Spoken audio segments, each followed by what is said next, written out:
Yo, what's up, Gear Nerd? Just your buddy Dustin from Blue Collar Gear Review, coming today with something very straightforward, very simple.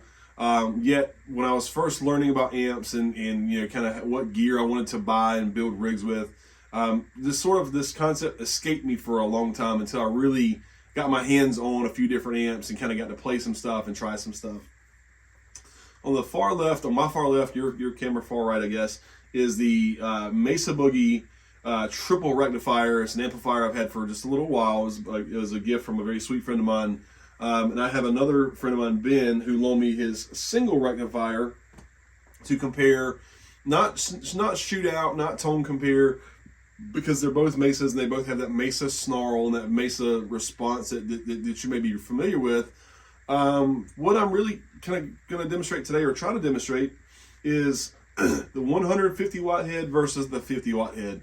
Is the 50 watt comparable and loud enough, and will it give you the sound that you're looking for out of a Mesa Boogie?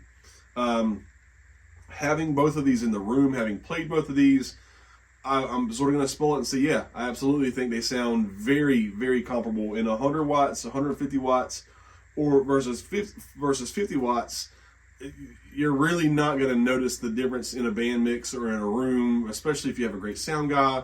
This 50 watt amp is enough to piss off most sound guys.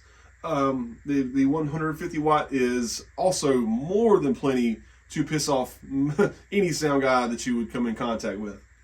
The impetus of this and why it's important is, the headroom, and that's where they're going to differ. The 150 watt version versus the 50 watt version is going to take a little bit longer for it to break up and give you that saturation level that the 50 watts going to give you at a very closer kind of response in volume and tone control. You're going to get to that peak volume. You're going to get to that sort of that sweet spot in your sound a bit sooner with 50 watts versus you would 150 watts. It just means you got to crank the amp a little harder and make the amp work harder to get you to that saturated sound. So with that being said, I'm going to just do a side-by-side comparison. It's not a tone shootout. The amps are dialed in very similarly. Both amps have the Mesas obviously have the Vintage 30s. The EVH cabs also have Vintage 30s in the bottom cab, and that'll be the one I'll mic for the demo. The top is the Stealth cab, which has the I think it has the Anniversary 30s. But this bottom regular EVH has the V30s. So I'm going to mic both the Mesa cab and V30s and then the EVH with V30s. Kind of going to compare the two. I'm not using any extra effects other than a tuner, which is not really an effect, a noise gate, and then your regular traditional Maxon overdrive and OD808 overdrive, not a Boss overdrive, just to kind of get that usual setup that most of us would use. The guitar I'm going to use is an Ibanez Baritone with Super 57 pickups. They're a lower output pickup created by Ibanez for an early model guitar. I'm choosing that guitar because of its low output to give you more of the sound from the amplifier, less coloration from the pickups. Let's dive in and give you some sounds, and hopefully this is helpful. Again, I'm trying to be short-winded here. The main thing is to sort of illustrate, if you're out shopping for amps and you're saying to yourself, hey guys, to the bandmates or to yourself or whoever, do I need 100 watts? Do I need 120? Do I need 150 watt amplifiers? Or can I get one of the lunchbox size heads and the smaller profile amplifiers that exist today? The half size EVHs, for example, or the smaller Mesas, for example. Can you get away with less wattage and get the same amount of kind of bang for your buck in terms of punch and sound? I'm going to spell it and just tell you, yeah, I think you could. You can get away with 50 watts. You can get away with 60 watts. You can get away with 25 watts, depending upon the application. You do not need 150 watt amplifiers to give you that same amount of power and sound that you're going to want in your mix or with your band. The main difference is going to be the amount of headroom that you have to get to that saturated sound. Again, I'm sorry I'm spent longer talking in this moment than I meant to spend, but I wanted just to sort of articulate the differences because I struggled with that same thing, and I was buying amps, and I still couldn't keep up with the mix in the band room or at shows. Stuff was getting lost. So I was like, oh, now I need to buy this big ass thing to do the same job. When in theory, you just have to understand and know the difference between solid state power and tube power and how it works. We're going to dive in. No extra effects, just tuner, noise gate, Maxon 808 overdrive, just to give a little bit of a push. And let's dive in. Thank you for watching.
right, guys, there you have it. I mean, in the room, the amps sound very similar to me. I mean, they're both Mesas. One's 50, one's 150 watts.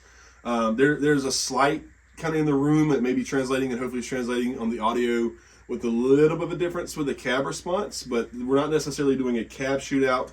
We are, again, I mentioned in the start, and I'll recap that they're both vintage 30s, and this EVH 212, and then the Mesa 412. But the tonal feel is very similar. And can you get by with 50 watts versus 150 watts? That's really kind of up to you. But do you need that amount? Does it require that amount of wattage to get you there in terms of sound and saturation? Definitely not. I'm just very lucky that I happen to have both of these amps at my fingertips to use and demo for you guys. And I hope that somebody out there finds this helpful. Do you really need 150 watts or 100 watts to get to those sounds that you're trying to achieve? My personal opinion is no. But, keep in mind, if you're looking at bigger places and bigger venues, playing massive concert halls, you might want to have that headroom on tap just in case. All 100% depends upon your application. So again, I hope this is helpful. I hope someone out there who's looking to buy gear and trying to decide how much stuff do I need, how big of an amp do I need, I'm hoping that this sort of gives you an illustration that you don't need to be, you don't need to buy the biggest thing in the world, but you certainly could if that's what you're looking for.